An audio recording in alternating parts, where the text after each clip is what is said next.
Selamat siang kepada Bapak I Gusti Ngurah Anom Cahyadi Putra, STMCS, sebagai dosen pengampu mata kuliah Rekayasa Perangkat Lunak, dan juga selamat siang kepada teman-teman atau penonton yang sedang menonton video saya ini. Sebelumnya, saya mengucapkan terima kasih atas kesempatan yang telah diberikan pada video ini. Izinkan saya memperkenalkan diri terlebih dahulu. Perkenalkan, nama saya Igede Wignana dengan NIM belakang 016 dari Program Studi Informatika Universitas Udayana. Di sini saya berasal dari kelas C Rekayasa Perangkat Lunak.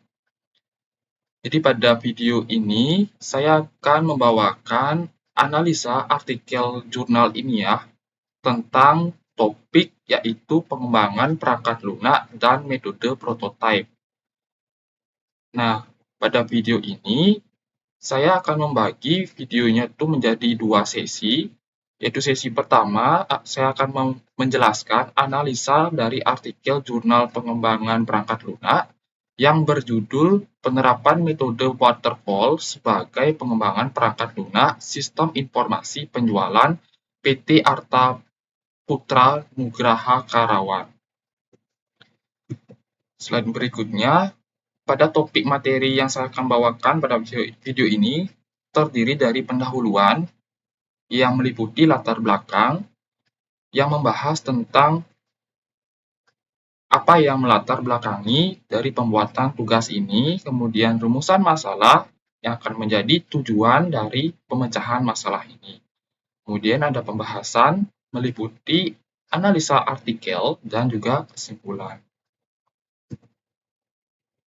Pada pendahuluan ini, terdapat latar belakang saya mengangkat atau membuat tugas ini karena dalam era digital ini yang berkembang pesat, perangkat lunak tentu akan mendominasi atau menguasai interaksi manusia dengan dunia, mulai dari layanan perbankan hingga platform e-commerce atau platform jual beli online.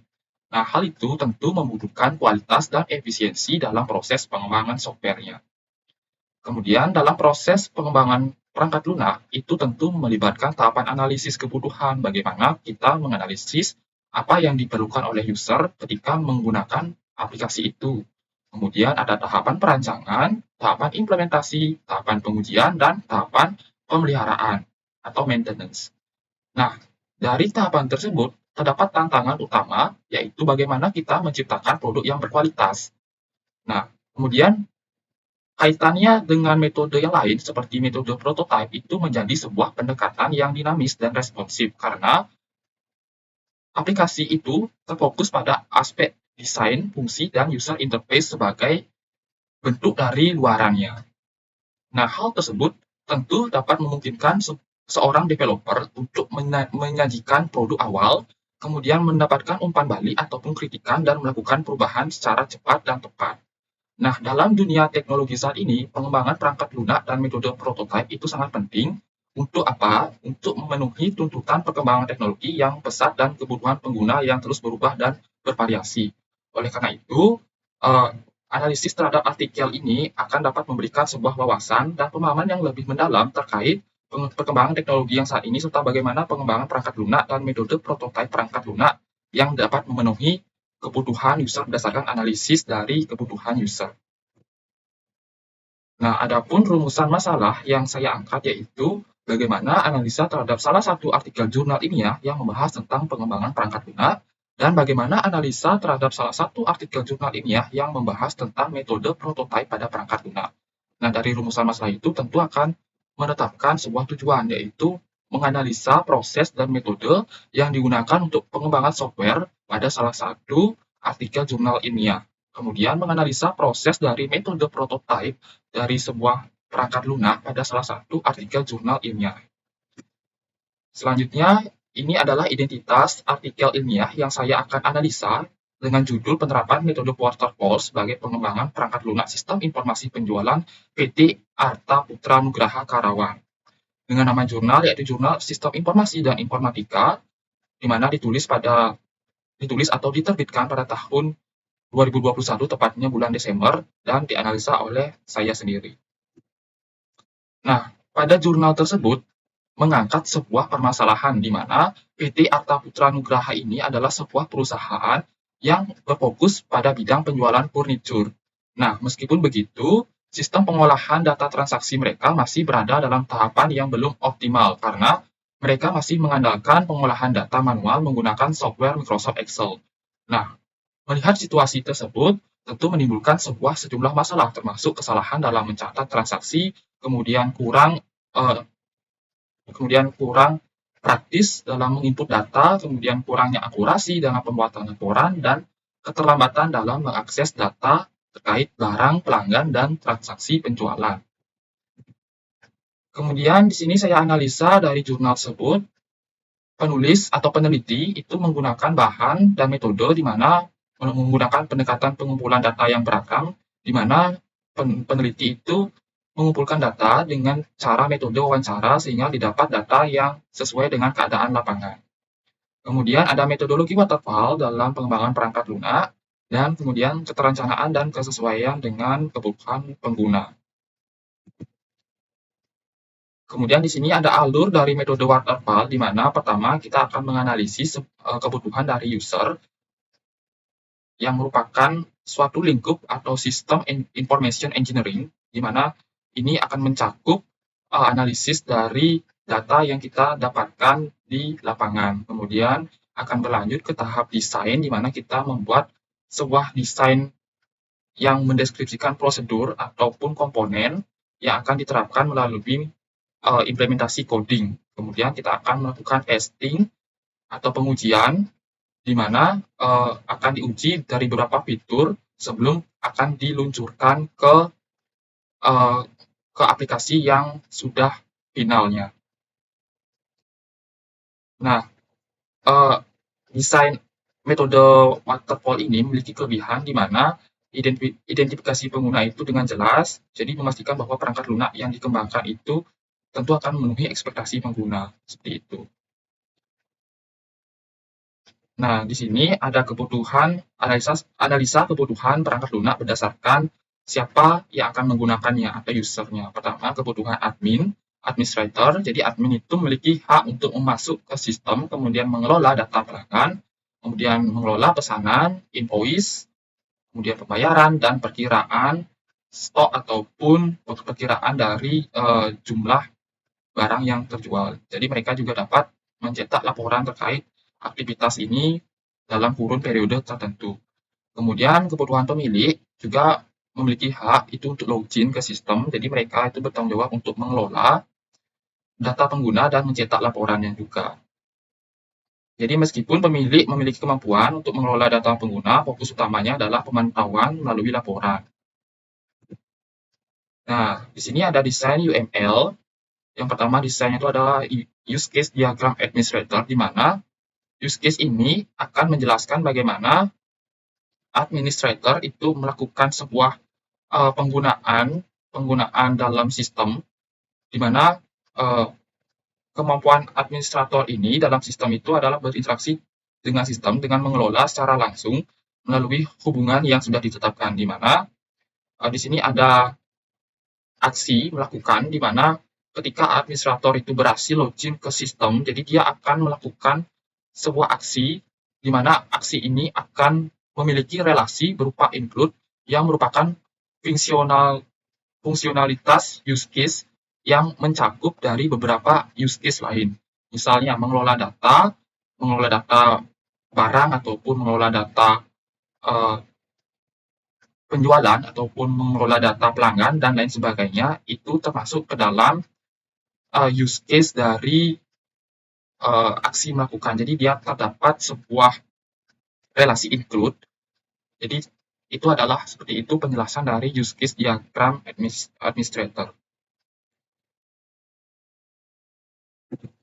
Selanjutnya di sini ada use case diagram direktur. Direktur ini kita asumsikan sebagai pemilik dari perusahaan tersebut. Jadi pertama direktur itu akan tentu login ke sistem, di mana ketika dia berhasil login, maka dia juga dapat mengelola data pengguna dan juga mencetak laporan. Nah, include di sini itu sama seperti yang tadi, konsepnya adalah fungsionalitas use case, di mana ketika berhasil login, maka direktur juga akan bisa mencakup aksi-aksi lain ketika proses loginnya itu berhasil, seperti mengelola data pengguna dan mencetak laporan, seperti itu. Nah, kemudian di sini ada desain UML di mana terdapat activity diagram administrator, di mana diagram ini akan menjelaskan bagaimana aktivitas dari administrator sebagai user dan bagaimana respon dari sistem terhadap inputan ataupun aktivitas yang dilakukan oleh user terhadap sistem. Nah, pertama mulai administrator membuka aplikasi, kemudian melakukan login, kemudian menginput ID pengguna dan password.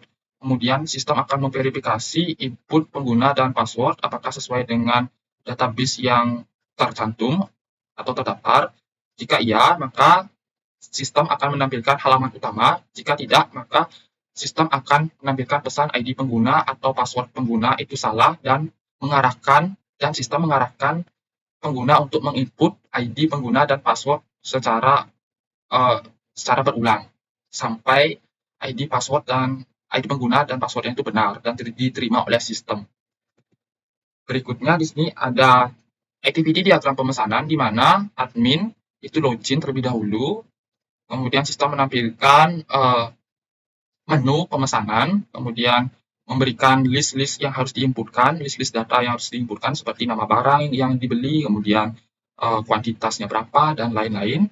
Kemudian admin itu akan menentukan apakah aksi yang berikutnya itu seperti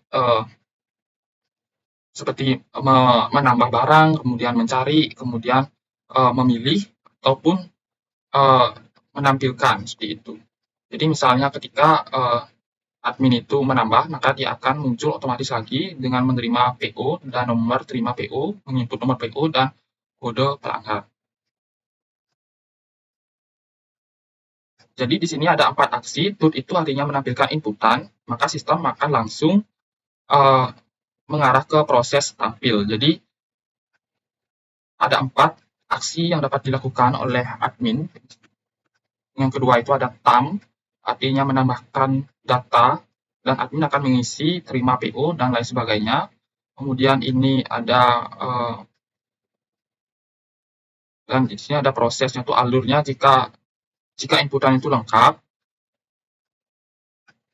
Jika inputannya itu lengkap, maka sistem akan memproses. Jika inputannya itu kurang lengkap, maka sistem akan menampilkan pesan, yaitu inputan belum lengkap dan diarahkan untuk menekan klik untuk mengisi ulang inputan. Namun jika sudah lengkap, maka sistem akan langsung menampilkan hasil inputannya ke dalam interface-nya. Kemudian aksi C ini artinya cari, dengan menginputkan keyword, kemudian sistem akan melakukan proses pencarian data PO. Jika data PO-nya tidak ditemukan, maka sistem mengarahkan untuk menginput ulang pencarian data PO, dan jika data PO ditemukan, maka sistem akan langsung menampilkan. Kemudian ada aksi, yakni memilih, yang artinya memilih jenis pembayaran. Kemudian sistem memproses pembayaran berdasarkan jenis pembayaran, dan sistem menampilkan struk atau bukti pembayaran dan menuju ke state final atau state terakhir.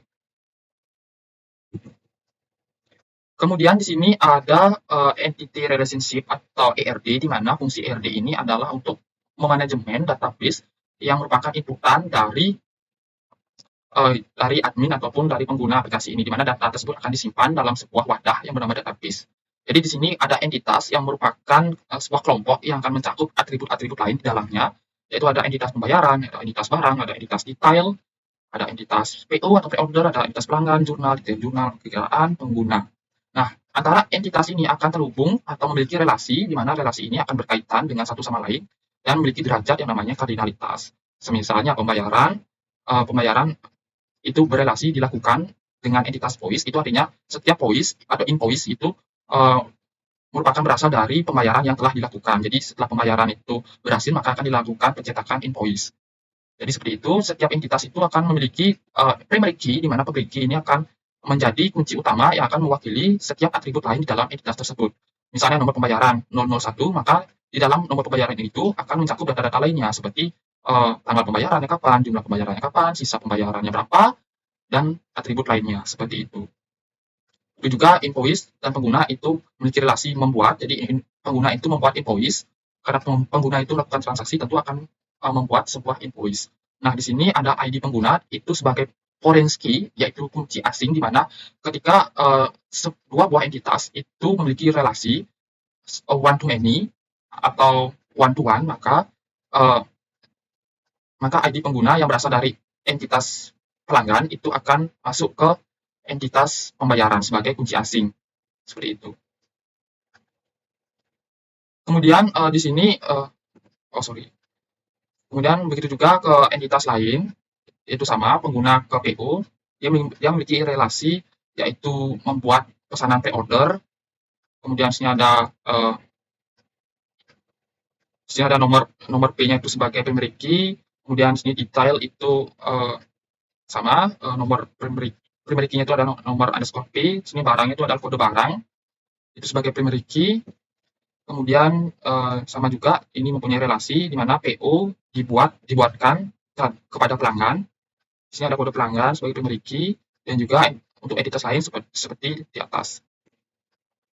Nah, di sini ada tabel spesifikasi pemesanan barang atau PO, di mana tabel ini akan menjelaskan elemen data atau kolom yang ada pada database, kemudian ada tipe datanya apa dan panjang dari tipe data itu berapa, dan keterangan dari setiap kolom dalam database itu sebagai apa. Jadi ID pengguna itu tipenya varchar, di mana dia dapat menginputkan gabungan dari angka ataupun gabungan dari huruf dengan panjang maksimal yaitu 5, itu sebagai foreign key, di mana ID pengguna ini tentu akan terkait dengan entitas lain dalam sebuah relasi, jadi dia sebagai kunci asing.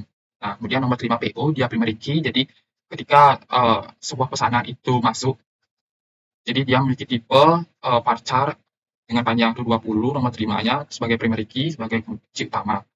Begitu juga untuk elemen data yang lain seperti kode pelanggan itu sebagai foreign key atau kunci tamu, kemudian jenis pembayaran itu varchar dengan panjang 20, misalnya jenis pembayarannya cash ataupun melalui pembayaran e-wallet, seperti itu.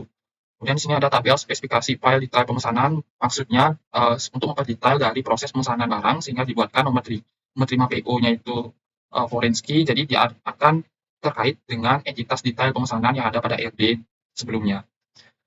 Kemudian ada kode barangnya apa, jadi dia lebih mengakomodir bagian detail pemesanan sehingga memudahkan untuk memastikan apakah pemesanan ini sudah terkirim atau sudah selesai atau sudah terbayar atau masih belum selesai proses transaksinya. Seperti itu analisanya.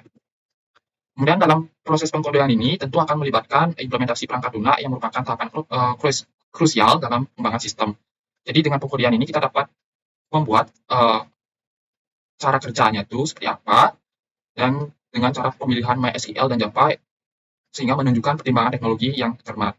Kemudian antarmuka UI yang baik itu juga penting untuk efisiensi dan kepuasan pengguna. Nah, di sini ada desain user interface untuk menu login, di mana di sini akan ada kolom inputan ID pengguna dan password. Seperti ini tampilannya untuk menginput ID pengguna dan password. Dan di sini ada halaman utama yang memiliki ikon atau fitur yang dilambangkan dengan ikon untuk menuju ke fitur yang lebih dalam. Tapi karena di jurnalnya itu gambarnya sedikit buram, jadi gambaran analisanya tuh di sini sebagai kumpulan dari berbagai fitur yang teridentifikasi melalui sebuah ikon untuk menjalankan sebuah aksi seperti itu. Nah, di sini ada tabel pengujian khusus untuk menu login, karena menu login ini adalah menu krusial yang harus kita perketat dengan melakukan proses pengujian, di mana skenario pengujian itu ada 4, yaitu ID pengguna dan password tidak diisi, kemudian klik login, ya sistem akan menolak dan hasil pengujiannya itu adalah sesuai harapan. Kemudian mengetikkan ID pengguna sedangkan password tidak diisi, kemudian klik tombol login. Nah, artinya ID penggunanya itu misalnya PN01, passwordnya kosong. Jadi sistem juga akan menolak, jadi hasilnya itu adalah valid atau sesuai dengan harapan. Kemudian yang ketiga itu mengetikkan password, sedangkan ID pengguna tidak diisi, kemudian klik tombol login. Jadi ID pengguna kosong dan juga passwordnya itu tidak diisi, jadi sistem juga akan menolak. Kemudian mengetikkan ID pengguna dan password yang benar, kemudian klik login, itu sistem akan menerima karena datanya itu terisi sudah benar dan masuk ke sistem utama, jadi sesuai harapan. Jadi black box ini adalah untuk metode untuk menguji apakah fiturnya itu berjalan sesuai dengan harapan atau tidak, seperti itu. Oke, masuk ke kesimpulan di mana terdapat poin, yaitu tujuan penerapan metode waterfall ini adalah mengurangi kesalahan dalam pengelolaan data transaksi, kemudian meningkatkan akurasi laporan, mempercepat pencarian data pelanggan, kemudian pendekatan tradisional dalam pengembangan di mana berfokus pada tahapan berurutan dan menekankan keseluruhan proses pengembangan. Kemudian kelebihan metode waterfall di sini pendekatan terstruktur dan rapi memungkinkan perencanaan yang baik dari awal hingga implementasi. Nah, adapun kelemahannya itu adalah kurang fleksibel dalam proses perubahan kebutuhan pengguna di tengah jalan. Nah, sekian analisa dari jurnal pertama untuk topik pengembangan perangkat lunak. Selanjutnya kita akan lanjut ke topik metode prototype. Oke, selanjutnya kita akan membahas analisa artikel jurnal terkait topik yaitu metode prototype, di mana di sini saya menganalisa jurnal penerapan model prototype aplikasi perangkat lunak pemesanan air bersih PDAM Tirta Pakuan Kota Bogor. Topik akan dibahas yaitu identitas artikel jurnal, latar belakang, bahan dan metode, tahap perancangan awal, UML, sequence diagram, class diagram, dan UI design. Di latar belakang permasalahan dari jurnal tersebut adalah bahwa peneliti mengangkat permasalahan di mana saat musim kemarau maupun hujan, PDAM Tirta Pakuan menerima pesanan air minum tangki dengan jumlah permintaan yang berbeda, dan proses pencatatan transaksi itu masih dilakukan secara manual pada kertas. Tentu hal ini menimbulkan permasalahan, diantaranya kurang akurat dalam pencatatan data pelanggan yang melakukan pemesanan, tidak standarnya akurasi dari informasi yang tercatat sebab setiap petugas itu memiliki model pencatatan atau metode yang berbeda. Selain itu, ketika akhir bulan, PDAM Tirta Pakuan ini kesulitan dalam pembuatan laporan yang sistematis. Nah, adapun bahan dan metode yang diterapkan pada artikel jurnal itu, sumber data itu berasal dari observasi dan wawancara, kemudian pola kerja tugas itu diidentifikasi melalui evaluasi sistem manual, kemudian bagaimana pentingnya digitalisasi, transaksi manual ini perlu digantikan dengan solusi digital untuk memudahkan dalam penggunaan dan efisiensi waktu. Kemudian pemesanan air bersih ini tentu membutuhkan transformasi dari manual ke sistem, di mana dari kertas ke digital. Kemudian perusahaan menggunakan model prototype ini adaptif terhadap perubahan permintaan pengguna dan mudah dioperasikan. Kemudian tahapan perancangan awal itu mulai dari use case diagram, itu berupa gambaran interaksi pengguna, itu untuk mendefinisikan fungsionalitas sistem dan mengidentifikasi aksi yang dapat dilakukan. Kemudian aktivitas atau activity diagram itu visualisasi aktivitas dari pengguna selama alur kerja sistem dan juga menunjukkan proses alur kerja sistem dengan jelas. Dia ada interaksi di antara user dan sistem. Kemudian sequence diagram itu menyajikan urutan kronologis langkah-langkah interaksi antara pengguna dengan sistem, kemudian menggambarkan tahapan langkah yang diambil oleh pengguna dalam berinteraksi dalam aplikasi.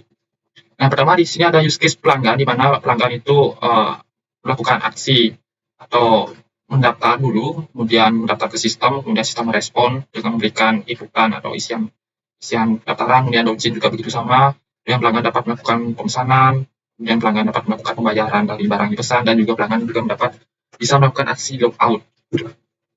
Kemudian dari use case pengelola, di mana pengelola juga sama harus melakukan login, kemudian mengkonfirmasi pesanan, kemudian memvalidasi pembayaran. Jika pembayarannya itu kurang valid, maka sistem akan memberikan peringatan. Kemudian input Trandis ini adalah petugas yang akan mengangkut air sesuai dengan pesanan konsumen, kemudian laporan terkait dengan penjualan harian ataupun dalam periode tertentu, dan juga logout. Kemudian dalam use case petugas Trandis, di mana ada interaksi yaitu login juga sama, kemudian menerima data dari pengelola, di mana pengelola itu mengirimkan jadwal untuk mengangkut air ke alamat yang sudah ditentukan oleh pengelola dan juga jamnya, jam berapa seperti itu atau hari apa. Kemudian petugas Trandis juga logout jika dirasa sudah tidak menggunakan sistem itu lagi.